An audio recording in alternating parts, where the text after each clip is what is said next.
The thoughts, opinions, and general overall shade thrown on High at 9 News are those of the individual speakers and not those of High at 9 News, its audience, or its advertisers. The statements made do not constitute medical, legal, or financial advice, and for advice tailored to your specific situation, please consult with a licensed professional. Welcome to the High at 9 News Hour, where you will hear from cannabis industry experts and professionals from around the country talk about important topics while shining light on global issues and discussing cannabis as it relates to politics, regulation and reform, data and technology, science, research and medicine, family and parenting, art, celebrities and entertainment, fitness, sports, mental health and wellness, and plant-based medicines and entheogenics. Together, we are building a stronger community, fighting the stigma and creating change. With your hosts, Jason Beck and Rico Lamitte, joined by special industry expert correspondents from around the country, and daily antics brought to you by Cannabis. Coming to you live every Monday through Friday at 9 a.m. Pacific Time and high noon on the East Coast. And thank you all for getting high at 9 with us.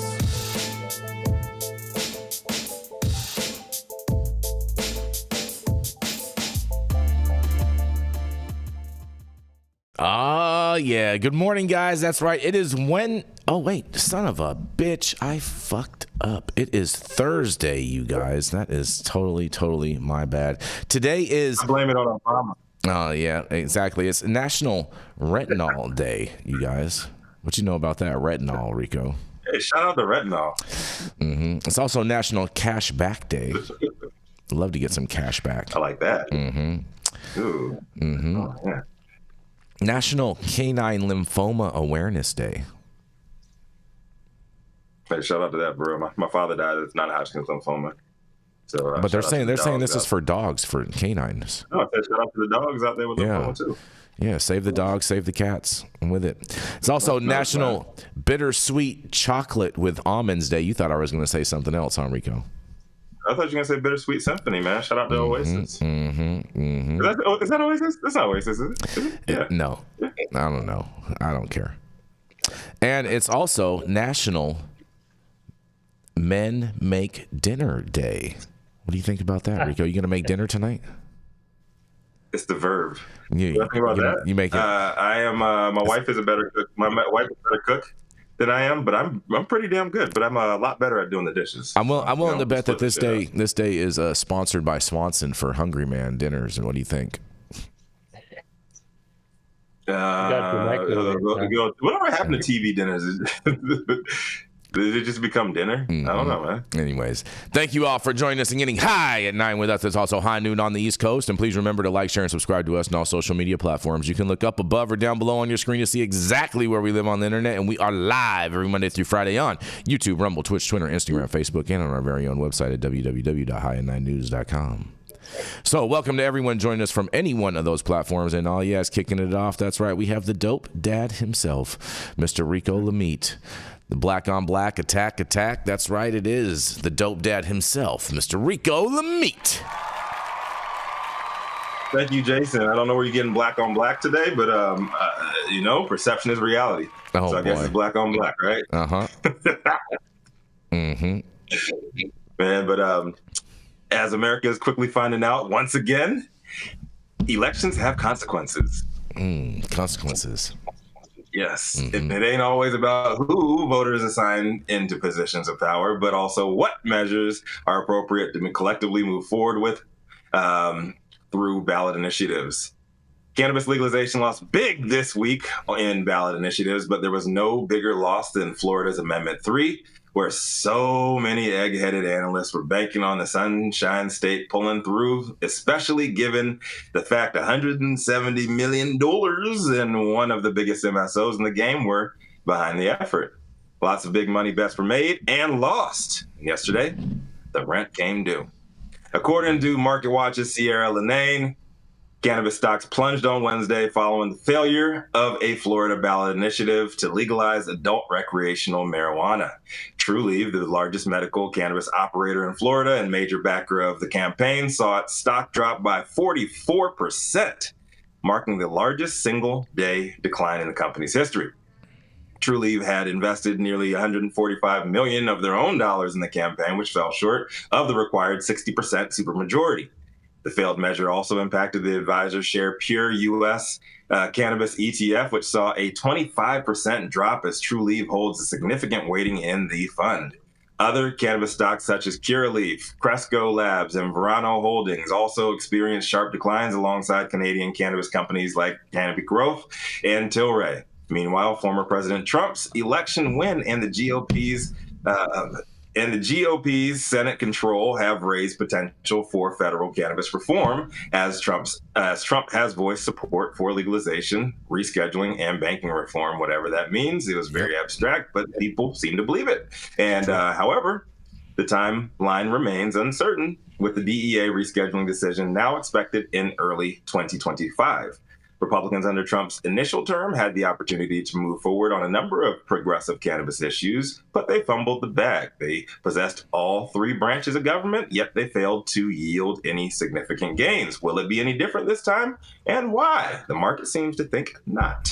But I'm torn on it, and I want to hear from you guys and see what y'all think. I'm Rico Lamitte, the dopest dad on the street for High 9 News. Well, are stocks in the cannabis sector ever going to rebound from this? What's going on, Jason? I can tell you one big difference from this time to last time is the fact that we don't have Paul Ryan as the speaker, who was a major rhino. But nonetheless, these stocks, man, I don't understand why people even invest in all these cannabis stocks and whatnot. They're so volatile. They're on the Canadian market, which is such a fringe market in the first place. I would just stick with things on like the New York Stock Exchange and all the American markets, and I would not touch anything like in the crypto, foreign market. Right? Huh? Like crypto. Just stick to crypto. You could do that too. I think that's a lot safer than a cannabis stock, personally. Safer bet. Jason Beck, for investor advice here. Yeah, I'm not here to provide financial information. I think the pendulum has swung for people just accepting any type of a cannabis initiative to put on the ballot. Mm-hmm. They're now taking a closer look at what actually is going to happen. Yep. And I think the lack of a home grow was a problem. Yep. And the fact that it was going to be basically a corporate monopoly in Florida was a problem. Mm-hmm. Yeah. And I hope that they have E&O insurance for the directors, because I suspect they're going to get sued. Shareholders are going to sue them for just squandering $150 million, whatever it was. Well, not only that, Dale, but also, too, a lot of that money was supposed to be earmarked for 280E payments for taxes to the IRS, to my understanding. Well, you don't pay the THCA. One at a time, you don't guys. pay the tax people. If you don't pay the tax people, they show up with guns and take your shit. Jason, it's THCA. Yeah, I bet it is. I bet the 280E money they got back. You know what I'm saying? Like, are they going to get caught up in that stimmy check hustles? They could. They could. Everybody else. What do you think about this, Stone? Big loss out there in Florida. Yeah, I mean, I think we all knew this was going to happen, and like you said, it was to prevent the big monopoly. And you had Ron DeSantis bagging it from the beginning with all his hemp money that wants that to fail anyway. But we'll see. Hopefully, they write it up correctly the next time around. Rochelle, what do you think about all this? You with us, Rochelle? You're on mute. You're on mute. I was just saying that I am just really disgusted by the amount of money that went into this thing, especially for it to fail. I think about that much money and how much it could do in this world. It's just like so disappointing. This feels like such a waste. I 100% agree with you. $150 million. How many homeless people could that have fed? How about them copping out to pay $10,000 to Lorna McMurray? Exactly. After her death? Oh yeah, 100%. Into this shit. Yeah, their family should at least got $1 million. At least $1 million. Just saying. It's sad. I don't know what their fluidity situation is, but this kind of a loss could drive them to receivership. Yeah, that would really be a mess. Man. Or an MSO like them. Just had that chunk away, and the tax guys at their door demanding you pay us or we take your shit and all your cash. And Now you go into receivership and it tanks. This was a large roll of the dice, and I sure hope they had good discussions inside this company and got everybody's consent, or the Lawyers Full Employment Act is waiting for them. Yeah, that's what I was going to wonder, Dale. I wanted to ask you about. Do you think do you think that at the next board meeting they could ask Kim Rivers to resign? Well, they could fire him. I mean, we don't know what went on inside the board. Mm-hmm. I mean, I've been on boards before, and we try to bring some sanity to it and document what you're doing. But whether he was rogue or not, or whether the whole board is going to be in trouble, the whole board has to resign. I don't know. But I can just tell you, there's lawsuits coming from this, because this was a total waste of company finances when they're looking at the IRS payments that could be just astronomical. Yep. I totally agree with that, buddy. I totally agree with that. Man, I'll tell you what, this looks like a hurricane came through True Leave, you guys. No, that was Helene. Maybe it was Kim. Yeah. Mm-hmm. Oh, this is capitalism. No risk, no reward. That's right. No risk, no reward. 100%. And 60% is a tough. All in. 60% is a tough threshold to overcome. Yeah, zero hedge on that shit. They went all in. They went naked on this bet, and they lost. Mm-hmm. It is what it is. Would you say they got caught with their pants down, Rico? Yeah. For lack of a better term, yes they did. Mm-hmm. They made the wrong bet, and I think just like Dale said, there were too many question marks, and they were exploited easily with a lot less money than they were putting up to just be all pro, like all a rising tide raises all boats, all that other bullshit. Like, water raises all ships, right? Yeah, it's easy for. Yeah, it's ezy for you to say that when you got 160 locations in the state. I thought it was 170. That was 170. I heard they got like 780 now. You know what I'm saying? Like, I don't even know. Numbers don't matter. Facts don't matter anymore. This is the reality we live in. All hype. Man, oh man, oh man. The emperor had no clothes, man. And the voters of Florida have spoken. Fair enough. We're gonna roll into. Do you think it's gonna rebound at all?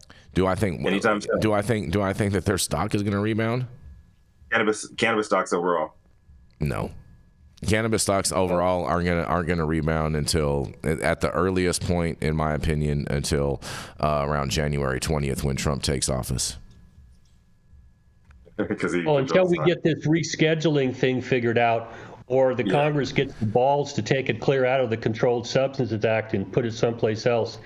I wouldn't advise people to make large bets on cannabis companies right now at all.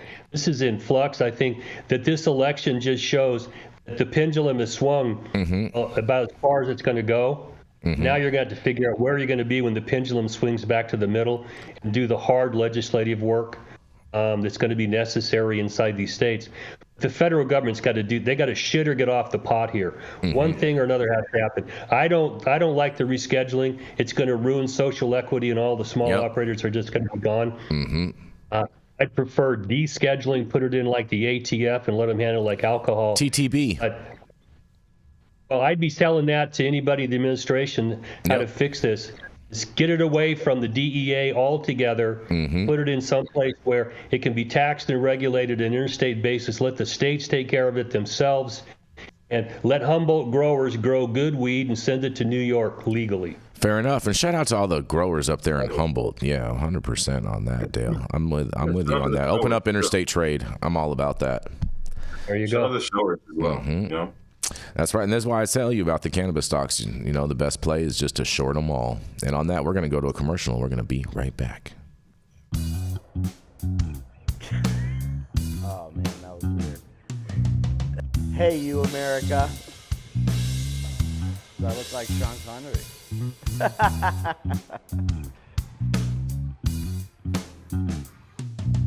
Good morning, America. Saman Razani coming to you live from sunny Los Angeles, California with the one and only highest host, Mr. Jason Beck, smoking on the best weed in the world. Did you know that we have an audio-only version of our podcast? You can find it on Apple, Google, Amazon, iHeartRadio, and Spotify. No excuses in 2024. If you haven't checked us out, check it out now. And also, check out what the Prophet's doing in 2024. It's coming. Yeah. Oh, yeah. Or the wood chipper, Dale. Yeah. Oh, yeah. We are back like we left something. And up next, y'all know who it is the man who's got his dancing shoes on all week long, the sorest winner of them all.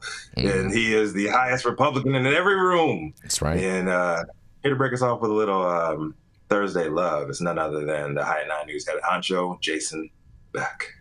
Yes. Oh, yeah. Good morning, Rico. Hope everybody is got some rest yesterday. You know, it's a lot of stuff going on, a lot of preparation getting ready for next year from a lot of people. So I know we've been working on a lot of different things, but let me tell you, man, I got some bad news for this company, you guys, because can't wait to hear what you have to say about this, Rico, because the Ex-Curaleaf executive suit charges Cannabis MSO with harassment and racist comments, you guys. That's right. A former senior vice president of Curaleaf Holdings alleges in a lawsuit that the cannabis multi-state operator terminated her employment after she complained about sexual harassment and racist comments. Khadijah Tribble, who is black, also alleged in the suit against New York-based Curaleaf and former CEO Matt Darren that she was fired in March of 2023 after taking time off from work to deal with mental health issues she suffered after a death threat she received from a company vendor via a voicemail. I think that's, but whatever. Tribble is seeking compensation for emotional distress, lost wages, including back pay, lost benefits, and front pay, which is money awarded for lost compensation, typically stemming from employment discrimination or anti-retaliation cases. Unpaid wages, attorney's fees, costs and expenses associated with the lawsuit. According to the lawsuit, Tribble earned an annual salary of $200,000 in her role as vice president of corporate social responsibility, overseeing Curaleaf's diversity, equity, and inclusion initiatives and its efforts to build an ecosystem of impact, policy, and business aligning with the greater good for both the cannabis industry and the communities in which Curaleaf operated and served. During her time at Curaleaf, Tribble received numerous accolades and was appointed interim CEO for the U.S. Cannabis Council. And although her salary had increased to $275,000 by spring of 2022, Tribble alleges in her lawsuit that her compensation, in quotes, still failed to align with that of her white male peers at the executive level within Curaleaf, you guys. Well, man, oh man.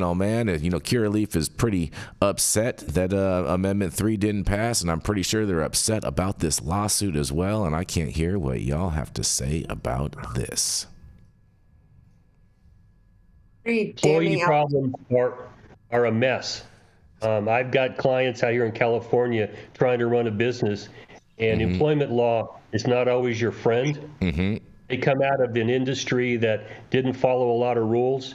And when you open a legitimate business, there are a lot of rules, including attorneys who get attorney's fees. If they get any kind of a win against you, you pay hundreds of thousands in attorney's fees, like a gun to your head. And that's not talking about the merits of her case. Okay, that's a whole different story. But employment law is a killer. If you don't have a plan, a good HR person in place, or a good HR department, you can take a deep dive and cost yourself a lot of money. Fair enough. I'm saying, like, this whole DEI backlash, I think, is only going to get worse because all these companies are dumping all these DEI positions. They should. That were done in good faith, but they were just rammed through, and they didn't have the proper protocols in place. And the whole point of your company is to make money. So you have folks that are going to be suing these companies that lost positions or were overlooked for other diversity candidates that came in their place. And then you're going to have people that were fired after the fact. They're all going to be suing too because they were brought in under false premises as well. But I hope Khadijah wins this shit. Get your money because shit was real. What were you going to say, Rochelle? Just that these allegations are very damning. And I mean, Curaleaf already doesn't have the greatest reputation, and then something like this comes out, and it's pretty serious. And I think that there could be major repercussions in the industry depending on how this lawsuit turns out. I totally agree. My thing about it is this: is she's claiming that she had to take a mental health break, and I don't know the severity of this. Like if it was actually someone that she knew, but like it claims from a voice message that she was threatened. I just don't know how serious that threat was that she was necessary for a mental health break. What do you guys think about this? Well, we don't know what she said. Yeah, there's not enough information to form an opinion, really. I mean, the reason I wonder this is like I had a friend who worked for a member of Congress, and he handled a lot of the death threats that they would receive. And one of the people that submitted a death threat for this member of Congress at one point in time was actually later years down the road was actually the guy who did the shooting at the congressional baseball game. And so the government already knew that this guy was a whack job already, right? But at the same time, the members of Congress didn't really worry that all of a sudden that this guy was going to do something. So I just wonder how credible the threat was, and if she. I don't know, you know what I mean? And I don't want to speculate one way or another, because if it was a real threat, it definitely could have people worried and whatnot. And I'm not trying to be insensitive to that, but I have questions. I just have questions. I have a lot of questions about this. I'm sure it'll come out in court, right? Because they'll submit it as evidence, you'd think. Yeah, I mean, so. Yeah, they would, right, Dale? A jury's going to have a chance to weigh in. And, you know, the experience I've had with employment law in the cannabis industry is that a lot of people believe that they have been wronged and slighted. When you pick a jury and give it to 12 people off the street that aren't connected with the cannabis industry, I'm not sure they get the results they want. So time will tell here. Well, I'll tell you what, I'm pretty sure Curaleaf will have the money because they didn't put up all that $150 million for Amendment 3, but still we're going to stand to benefit off of it. Will Abramoff get his boat back? Oh, God, bro. Man. Just saying. I got questions too, Jason. Elections have consequences. Yes, they do. Yes, the oligarchs are back, baby. The oligarchs are back. Oh, you're funny. Stone, you have any thoughts on this? Curaleaf. No, I was just going to say at this point, I think we have more questions than answers, so we have to see what comes out next. How many companies do you think are going to remove seeing as how after this election came, you know, DEI is pretty much dead. It's going to get removed out of the federal government and everything. How many companies do you think are going to remove all of their DEI hires? It was already happening. It's already been happening over the last year or so. So, there's gonna be a lot of money been thrown left and right for settlements on this shit. Yeah. For a lot of big companies. So I think what we're gonna see is a massive shift. The pendulum swinging the other way, man. Like it's going to be interesting. I think it also is going to be a lot of opportunity because there's going to be a vacuum to fill on the other end. So it's going to be opportunity for other companies to come fill those spots. Interesting. Well, on that, we're going to keep this train rolling. We're going to roll right into attorney at law, Mr. Dale Schafer. He's the founder of Armada Law Practice, and at one point in time did some time for a cannabis crime. Here to show you how he can defy gravity by pissing up a rope. That's right, it is none other than attorney at law, Mr. Dale Schafer. Good morning. It's your favorite Tio Loco coming from the West Coast.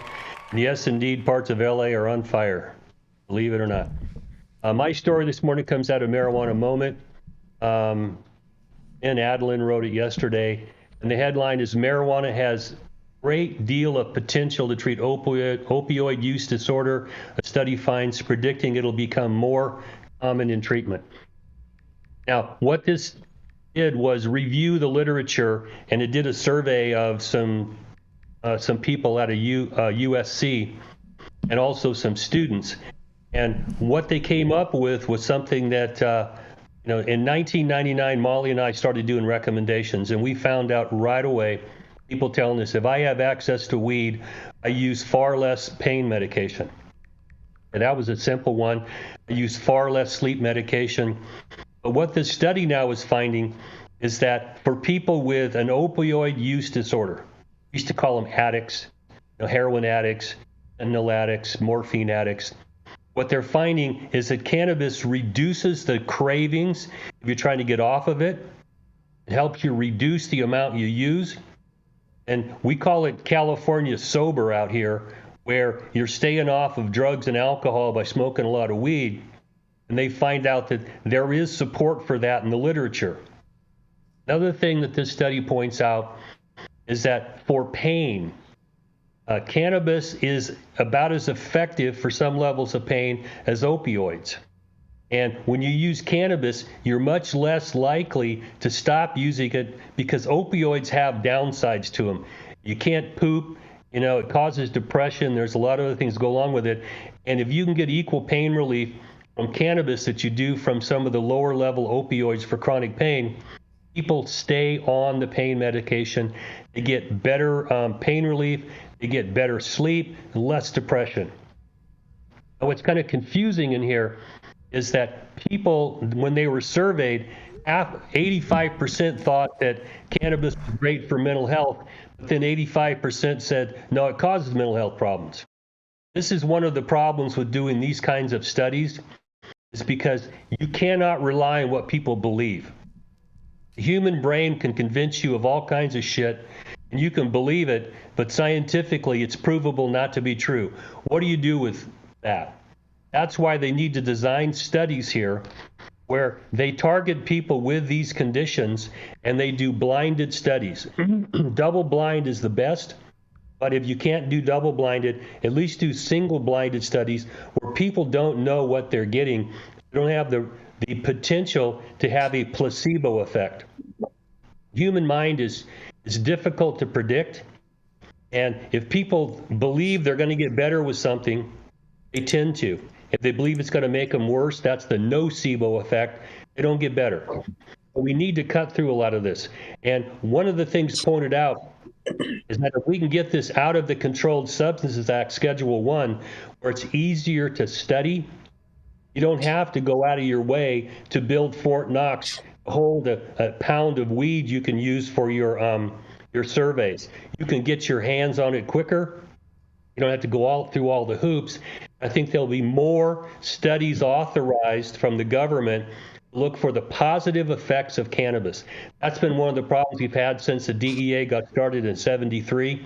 They didn't want to fund any studies looking for the positive or efficacious effects of cannabis. They wanted to look for the bad stuff. And whenever someone brought them good news about cannabis, they were fired and never given another study. We need to get beyond that, so that we can bring cannabis in to the panoply of medical medical choices that you can make either by yourself or with your physician. We need to train physicians better. It's one of the problems that Molly and I faced, is that when she went to medical school and she did neurology, neurobiology, there wasn't one mention of cannabis. The CB receptors, none of it was talked about. And even today, I think only 10 to 20% of medical schools even talk about this. I mean, the medical students are smoking weed, but they're not studying it in medical school. It's just absolutely ridiculous. So we need to have more than just the potential for what this does. We need to develop studies, fund them, and then make it easier to do it so we can say with some reasonable degree of medical certainty what it actually does. Physicians can incorporate it. Patients will know what to do with it. And we can get beyond some of the struggles we have right now with opioids, because cannabis is a reasonable alternative to opioids, especially for things like chronic pain. I'm going to throw this back at you. What do you all think? Bring the pain, man. CBD is fantastic for pain. It's fantastic. Yeah. What? Say that again, Rico. I think it's fantastic. I really don't know, and I'm not saying this is just a jab at our new or our administration to be, but I don't know how much weight like these studies, these science-backed studies, are going to have like on decisions made by the government anymore, because a lot of it's going to be on vibes. It's just the reality of the situation.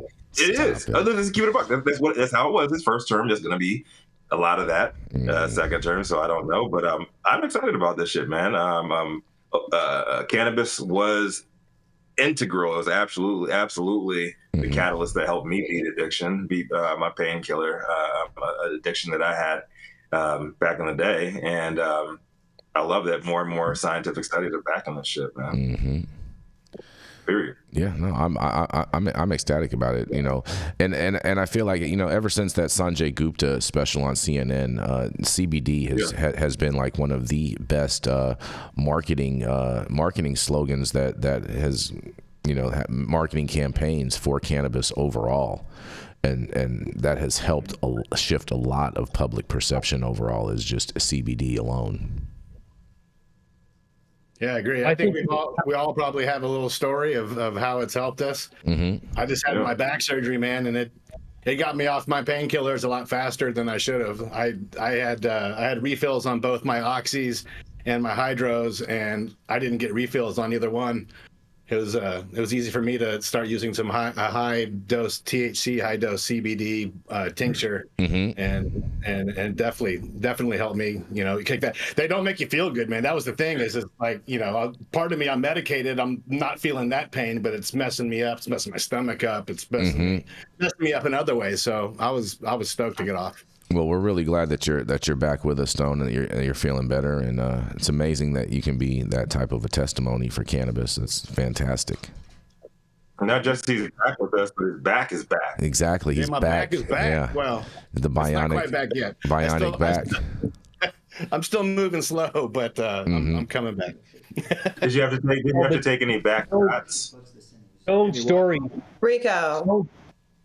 Stone's story is illustrative of something I've been seeing for years. That we can get the medical community to work together with the patient and tell them, we're going to start you on some high dose pain relievers while you have this post-surgical pain. We're going to wean you off of those in using cannabis products to help you. How that works, Stone used tinctures. I've seen people smoke a lot, people take edibles. There's a lot of ways to do this, but get the medical community to work with you so you can be honest with them. Hey, I want to smoke weed or use cannabis while I do this. I don't want to just take opioids. Yeah. And you can see results like we're seeing right now with Stone. And I used to work in orthopedics, and we had a lot of people going for elective surgery, and their choice was you take opioid pain medications until we decide you're done, and then you're done. We don't give you anything else. There's a lot of other things that cannabis can be used for. I think this is the way to move legalization forward, is that you bring in stories like this. You can tell by Stone's countenance today that he's back. Last time we saw him, he was still in pain, moving gingerly. You could see that on people's faces. When you see their skin color's back, the smile's back, they're moving easily. That's a win for the medical community. They should be taking this shit and running with it. I'm still hearing stories that Kaiser will not give you opioids if you're using marijuana. It's like, where in the fuck is your head? Stop it. Are you looking out for the best interest of your client, or are you afraid of the DEA? Where's it going to come out? Well, I think they're looking out for the best interest of the pharmaceutical companies, Dale, on that. Yes, they are. What are you going to say, Stone? And the medical community is owned by the pharmaceutical industry through the DEA. The DEA, when they growl, doctors shit their pants. It's just hard to watch. So I can't wait for Kennedy to come in and be the director of HHS, and we're going to see him help America get healthy again. Well, he's going to see pushback from the medical community. They like to just prescribe a drug. Well, old habits die hard. That's for sure. Is he going to be in a position to like get rid of all that shit that's in our food that's not in the food in Europe and shit like that? Yep. I'd like to see that. That'd be a plus. Yeah. Big pluses, big pluses. Any thoughts on the this? food industry will fight like crazy to stop it. Just watch the battles. Yeah, Cargill is going to be pissed. Okay, I can tell you that right now. If he moves forward with it's like wrecking shop over the FDA and everything, like maybe we'll get cannabis and hemp movement going a lot quicker than we thought. I think it's a big win for psychedelics. It definitely could be. That is for sure. You have any thoughts on all of this, Rochelle? Plants over pills, always. Plants over pills. That's a great one. I love that. Love that. Jenny, welcome, Jenny. How are you feeling? You okay? I'm all right. I'm feeling better. Okay. All right. You have any thoughts on all this? On Make America Healthy Again? No, I mean, I appreciated anything that's positive news coming out from a medical standpoint is good. And I think until we deal with the federal illegality, we still have to deal with preclinical trials and anecdotal evidence. So it's hard to take those things seriously if you're looking for a clinical study, which we're allowed to do because it's federally. So there we are. All right. Fair enough. And deschedule. Yes, that's right. Deschedule. We're all about that. And on that, we're going to go to a commercial and we're going to be right back. This plan would make marijuana legal, but would not remove all of the consequences. Explain that for us. Why are they busting in my door after midnight over something that Illinois says is legal? Right. We've run into so much cannabis. We've run out of places to put it. Things are legalized, but it's not legalized completely. My mini doc on legalization policy in Illinois is available for free streaming now at colememo.com/minidoc.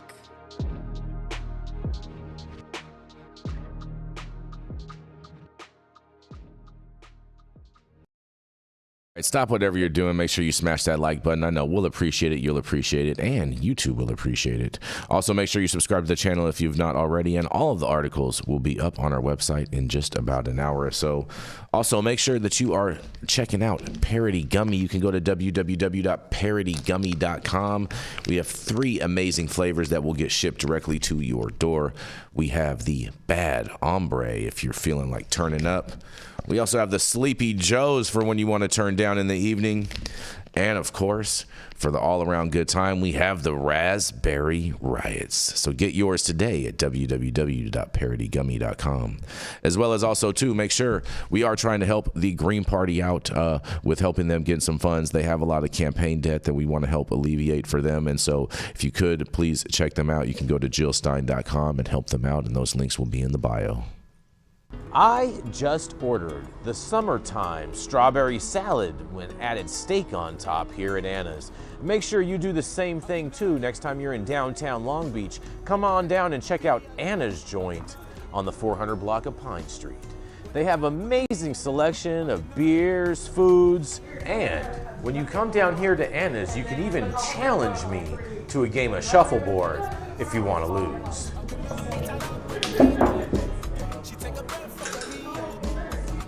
Get that? So, next time you're in downtown Long Beach on Pine Avenue, make sure you stop by Anna's Joint on the 400 block. Not only do they have Anna's Joint, this restaurant and bar, but they also have the amazing deli next door, and then next door to that, they have a very exotic flower shop. You may want to stop by and say hi.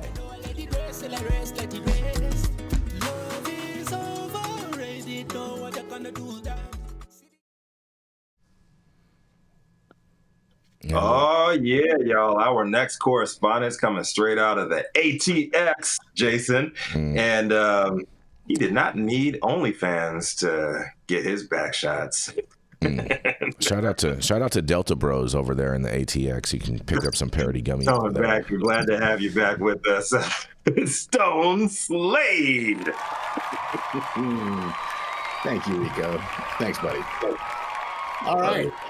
Staying right here in Texas for my story. Dallas has done it. Voters in the Big D went ahead and passed a decriminalization measure for cannabis. That's right, cannabis, not the devil's lettuce or whatever Texas Attorney General Ken Paxton may call it in his prohibitionist dreams. And let's just say, along with a couple of other new rules in the Dallas charter, this vote has stirred up a little frenzy. Paxton is probably clutching his pearls and scribbling down another lawsuit as we speak. So what exactly did Dallas do? Aside from making a push to decriminalize up to 4 ounces of cannabis, they gave themselves some new tools to keep the local government in check. Proposition S, for instance, now lets residents sue the city if it violates the charter. City leaders are no longer be able to sit back and rely on governmental immunity because, you know, when the people say we want accountability, what they're really saying is we are watching you. Let's not forget another one of these new provisions, which tells Dallas they need to beef up their police force by around 900 new officers. It's all part of an initiative by a group called Dallas Hero. They've been saying that this is an accountability for public safety. But if you ask the Dallas Police Association, they say that it sounds more like robbing Peter to pay Paul, as former Chief Eddie Garcia put it. I'll tell you one thing, those 900 new officers won't be doing, that's cracking down on Texans for low-level cannabis possession. Let's hear it for Dallas. More colorful elected officials who don't seem to quite know how to handle this. District 12 council member Carol Mendelson said that the city's approval was a powerful message. She seems to think that Dallas's voters were waking up City Hall for enforcing ordinances and laws, especially around public safety. She didn't vote for these changes herself, though. It seems she thinks that it could have been written better. Maybe next time, Kara. But back to Proposition R. The big win for cannabis got a nice solid 65% approval from Dallas voters. That's no close call. Dallas residents are pretty clear that they're tired of criminalizing small-time cannabis possession. As District 1 Council member Chad West put it, for far too long, Dallas has poured police resources into enforcing laws criminalizing small amounts of marijuana. Imagine that, wasting resources to throw the book at people over a little flour.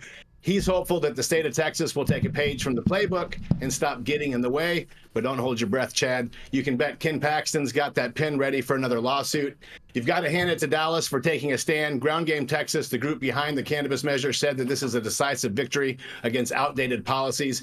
And with Paxton already suing cities like Austin and Denton for similar measures and a few others, Dallas better brace itself for a fight. In the words of Katina Vollinger, Ground Game Texas's executive director, the Dallas Freedom Act is going to require a little work to defend, but they're ready to take it on. And she's got a point. Voters made themselves clear they want more common sense policies, not more criminal records for cannabis possession. And as the dust settles, one thing is certain: Dallas can't brush this off and go back to business as usual. With the state likely gearing up for a showdown, Dallas will need a healthy dose of Texas-sized grit to hold his ground. After all, old Lazy Eye Paxton may be waving his legal sword, but it seems like more and more Texans are starting to ask, why are we still fighting this battle?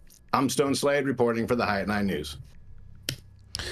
Man, this is great news for Dallas, man. I wonder, did J.R. Ewing endorse this initiative? Stone. I don't think he's around anymore, but he definitely would have. I do believe so. Fair enough. Is that new? They brought Dallas back. Is that show still popping? The new one? No. They should bring it back. They should bring it back. Man. That's for sure. That was a great show back in the days. It was a great show. So Stone, it sounds like the state of Texas is just kind of handling this shit like the United States did, and you know, going by county, city by city. Is that correct?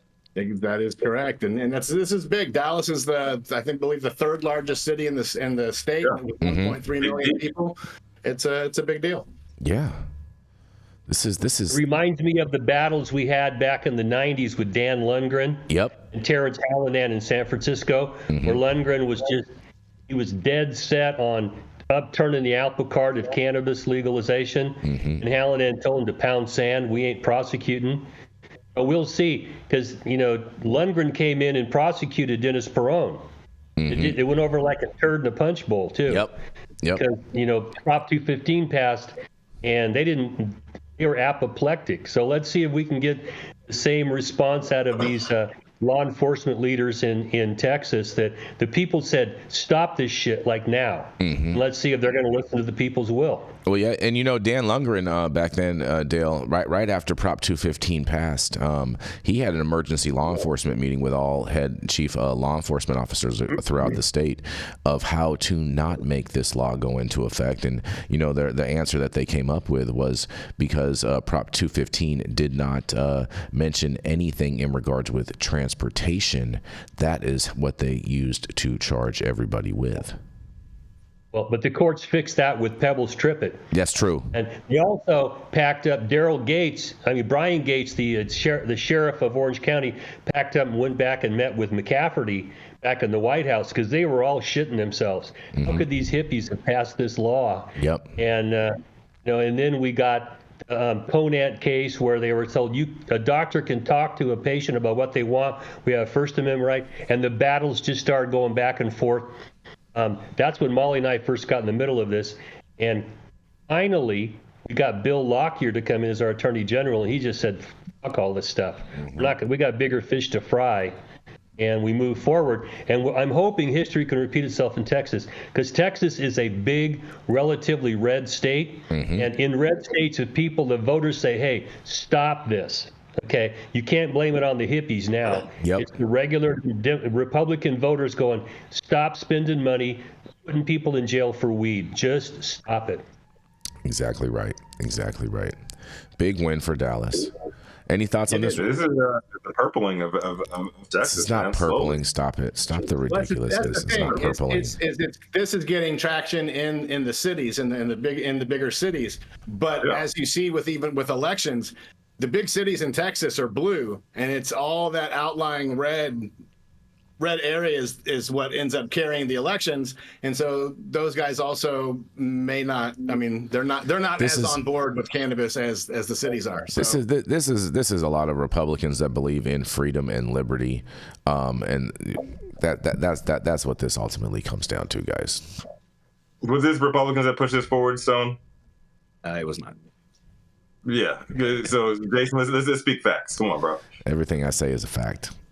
But Ken Paxton is a Republican, and he's the one that is suing these cities that decriminalize cannabis. Well, he's gonna ultimately lose on that because you can't fight the will of the people. No, you can't. Yeah. And the trap always wins. So put that in your pipe and puff on it. The trap is definitely winning out there in Dallas and Fort Worth and all of those areas. That is for damn sure. F-dub. Mm-hmm. Well, on that, anything to say, Rochelle or Jenny Beth? Mm-hmm. Okay, fair I am excited for Texas. What's that, Rochelle? I'm excited for Texas. They love pot, and this just proves it. That's right. And all those Cowboys fans need something to smoke on right now. They need something. Yeah. Oh man, maybe you know what they need? They need some on suppositories so they can say hello again. And on that, we're gonna roll into a commercial and we're gonna be right back. Are you a business that's suffering from the hyperinflation that is plaguing America today? We have the solution for you. That's right. Patriot Business Financing. Head on over to www.patriotbfc.com and apply for a loan up to $2 million. Any state, any industry, even the cannabis industry, the CBD industry, as well as the industrial hemp fiber industry, secure up to $2 million today, and make sure that when you apply, you tell Paul you said hi from High at 9.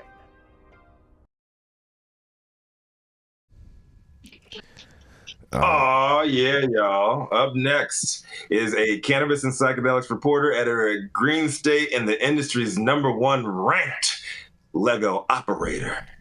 None other than the Rochelle Gordon. What you got for us today, Rochelle? Hey.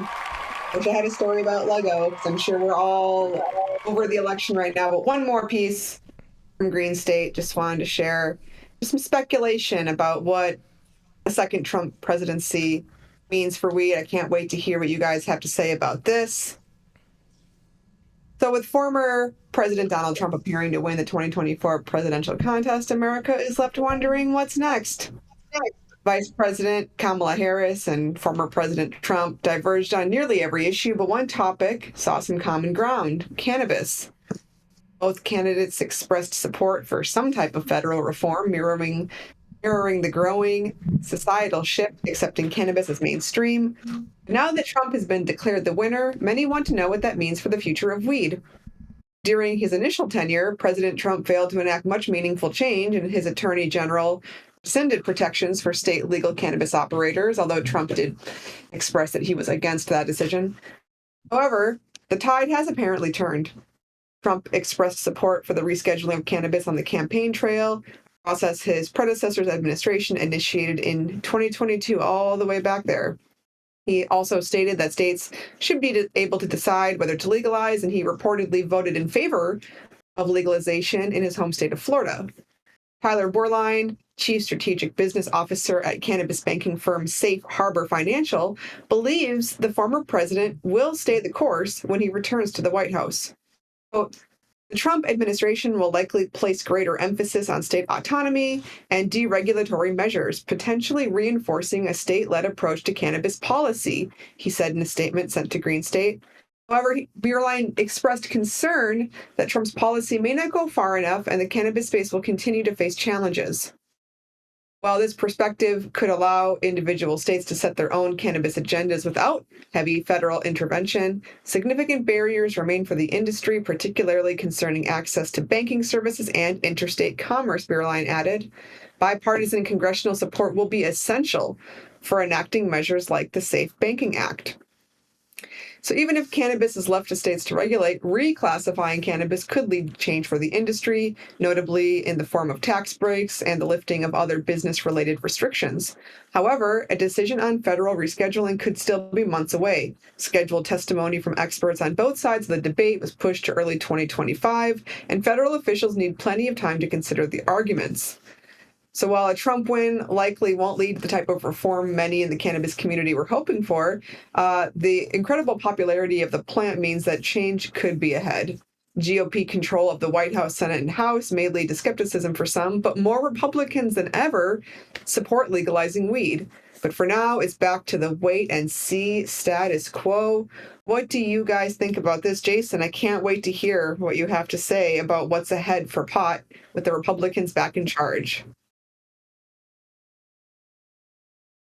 Well, I'm telling you, I am so excited that Republicans are finally back in charge. Now we can finally get some sensible policy done, you know, not just for cannabis, but just in general. But on the cannabis side, we did have more movement with Republican leadership than we have with Democratic leadership. Democrats just want to spout off little talking points and whatnot and say that they're going to get things done. But when it comes around to getting things done, they're not getting it done. No.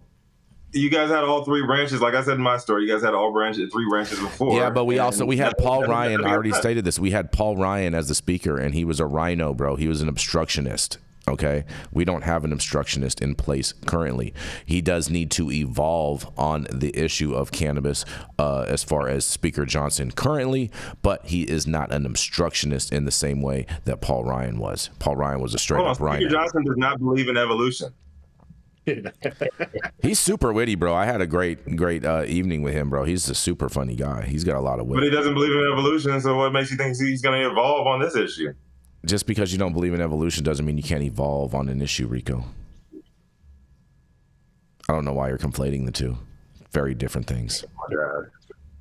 Oh my God, Jason. Very different things. Depends on whether his mama convinced him that smoking weed is bad.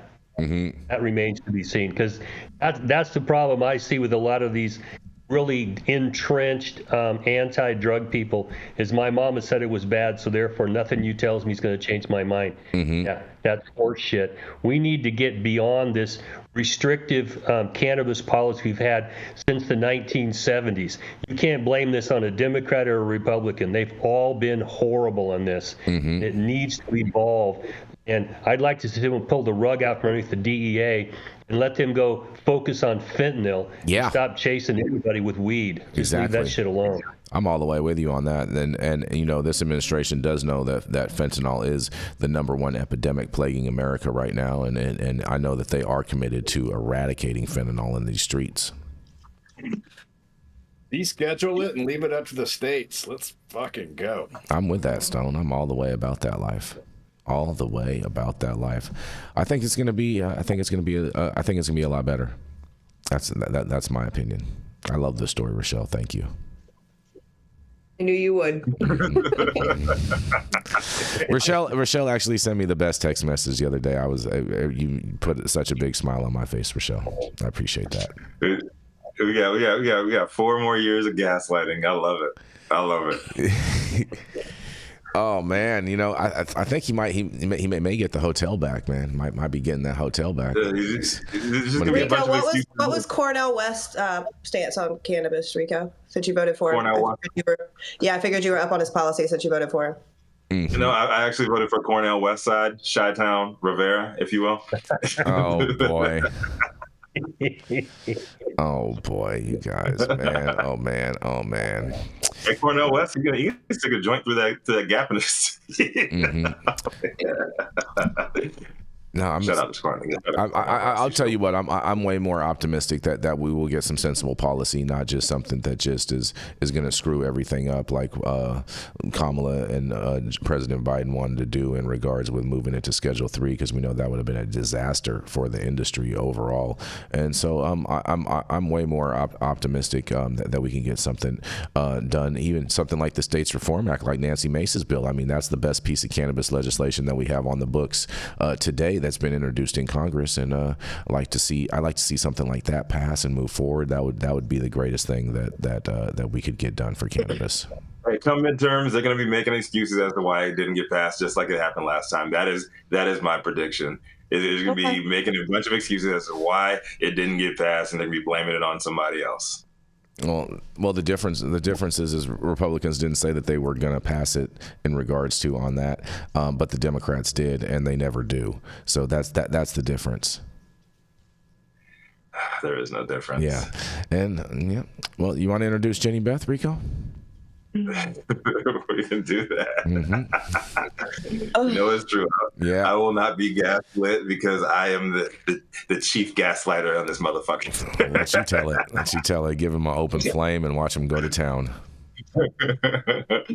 Up next, y'all know who it is, the marijuana mama who is the juice behind Justice Serve 501c3. She is the kind mind behind Kind Cannabis Consulting, and here to break us off with her dancing shoes as well on Jenny Beth Dills. Congratulations, Jenny Beth. Congratulations on everything transpired this week, and I can't wait to see what comes. I didn't know where you were going with my dancing shoes. I was like, from the emoji, remember?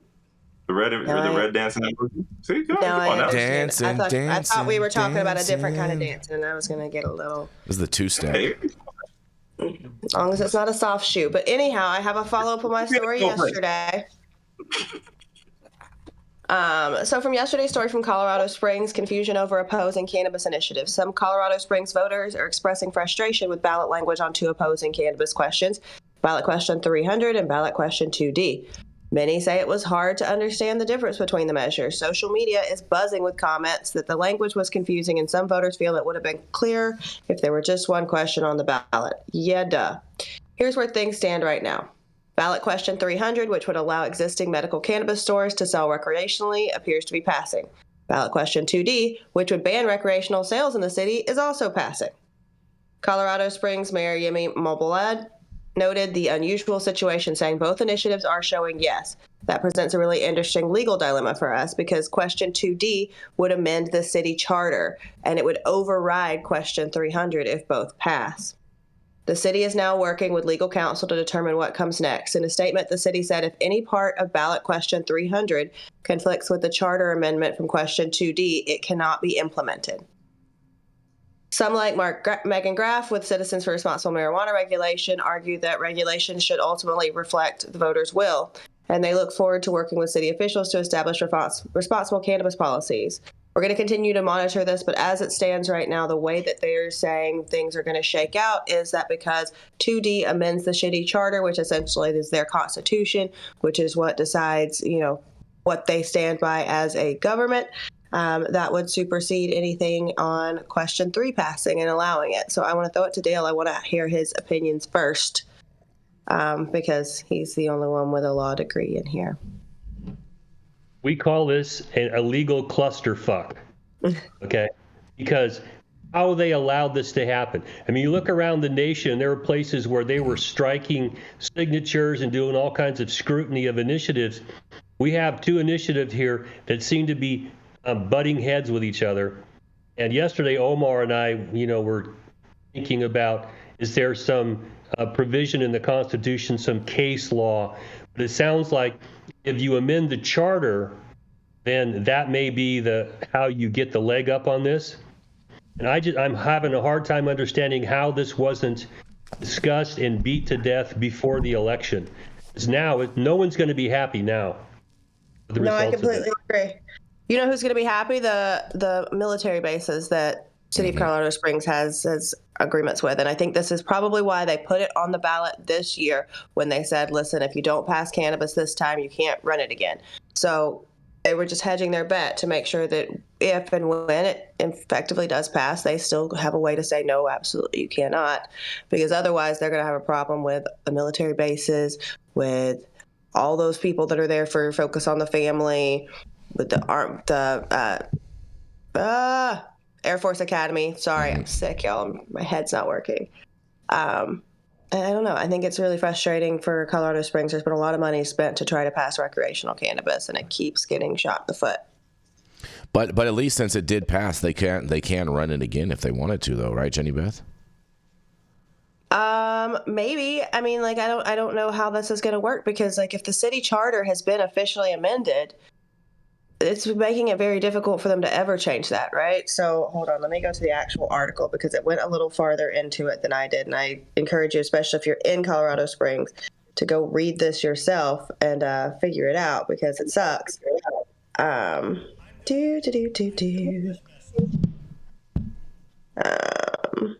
The city's charter is the city's foundational law for all local and municipal matters. Similar to a federal or state constitution, the charter recognizes that Colorado Springs residents have reserved the power to propose ordinances to the council or to adapt or reject ordinances through initiative process. So as long as they're consistent and harmonious, the charter and the ordinances of the city work together to provide the legal framework for all acts and actions of the municipal government and its enterprise. Although the election is not final until the results are certified, it appears as though both ballot question 2D, a charter amendment, and ballot question 300, an initiated ordinance, will have been approved by the voters. If this is the case, ballot question 300 must be read, interpreted, and implemented in a manner to be consistent and harmonious with ballot question 2D. If any provision of ballot question 300 is in direct conflict with Charter 15-1 through 30, that provision cannot be implemented, and the city will be reviewing the ballot question language to determine whether any provision from it needs to be implemented. So basically, 300 says yes on recreational sales, and 2D amends the charter to say we will not allow recreational sales within the city limits. So the entirety of question 300 would have now been struck down. Interesting. That's confusing on purpose, I think. When government doesn't want something to pass, they make that shit super confusing at the ballot box. Yes. Well, and the military is still a big problem in this. And they think that if someone smokes weed when they're in the military, it affects their combat readiness. I mean, I was in the military during Vietnam, and people smoked weed like choo-choo trains. They were also shooting China white heroin to get through it. And the heroin affected military readiness. Smoking weed did not. Drinking alcohol is more detriment to military readiness, and they encourage that shit like crazy. Go into town, get drunk, you'll be just fine. But if you smoke weed and we test you in 3 weeks, it's still there, you're going to be drummed out of the military. It's just nonsensical, but it's real. I mean, we got to deal with that reality also. Mm-hmm.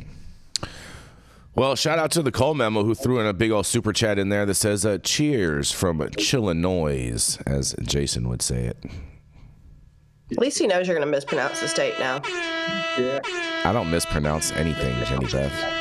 Oh. You can't chill the noise. Yeah, exactly. It's loud out there. Yeah. Stone, it's great to having you back, man. We're really glad you're feeling better, buddy. Good to be back. Thank you. So, quick question. What the products that you said that you were using for your back, are those hemp derived or are those cannabis derived? Those were cannabis derived from a friend in Colorado. Very, very nice. And I just tried. You know what I want to say? I'm feeling. I don't want to put the brand up or anything, but somebody gave me these transdermal patches, man. Mm-hmm. Feeling pretty good through the show, I just want to say. Look at that. Powering through, baby. Jenny Beth powering through. Thank you, Jenny. Hope you feel better. I'm trying, but I showed up, damn it. You did. Feel better, Jimmy. You did. Feel better, Jenny. We'll be better I haven't tomorrow. left my couch in like a day and a half. I feel you on that. I like my couch. I mean, are you sure you just weren't upset that Kamala lost? Are you smoking crack rock this morning? I don't smoke crack rock. Well, it appears that you do. I wasn't upset. With comments like that. Bring the 80s back, you guys. Man. You could have been one of those women who just told everybody otherwise, and went into the booth.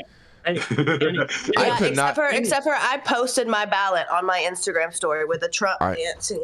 I could not believe it. Jason doesn't have to know who you voted for. I could not. I voted for Trump. I voted for Trump for the third time. And I voted for him and posted it up there on my ballot with him doing his little dance.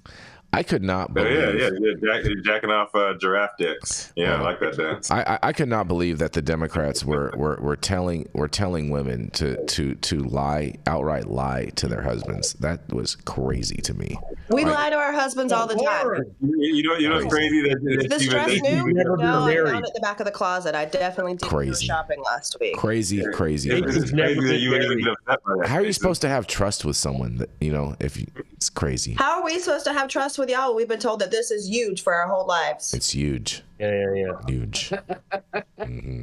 It's all good though. The big protector is back. The protector of all things women is back in the big seat, and you're gonna see what happens. Yes. Whether you like it or not. Mm-hmm. Whether you like it. Happened by the perineum.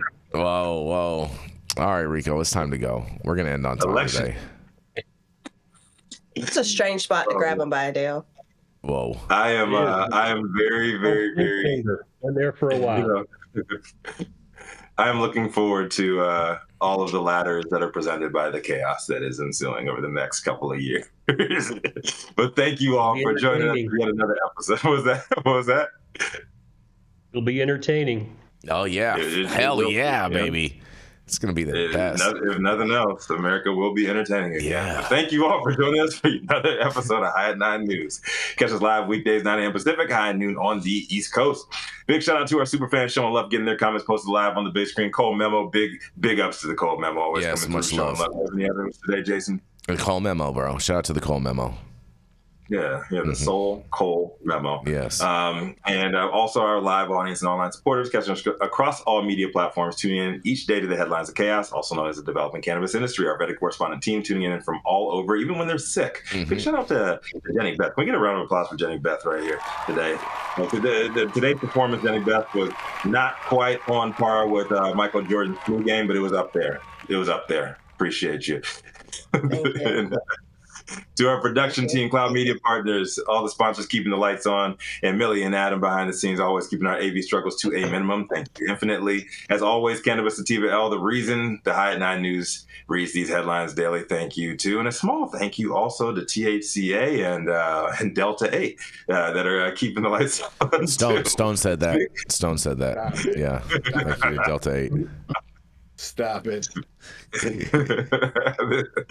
But we hope today's headlines were enough for you to put in your pipe and smoke at least until tomorrow. My name is Rico Lamitte, the dopest dad on the street for High at 9 News, America's #1 daily cannabis news show. Today we're going to pop things right back out to the ATX, but not too far from Dallas, where freedom is actually creeping its way back into the great state of Texas. Man, tell us about that. Slade, Hey, today's show was brought to you by the letter C. I don't know what that means, but yeah. Hey, America, get your popcorn ready. Hold on. Before we hop, the C word coming in with a late one in the game. He says bye, everybody. Thank you, guys. Thank you. Bye.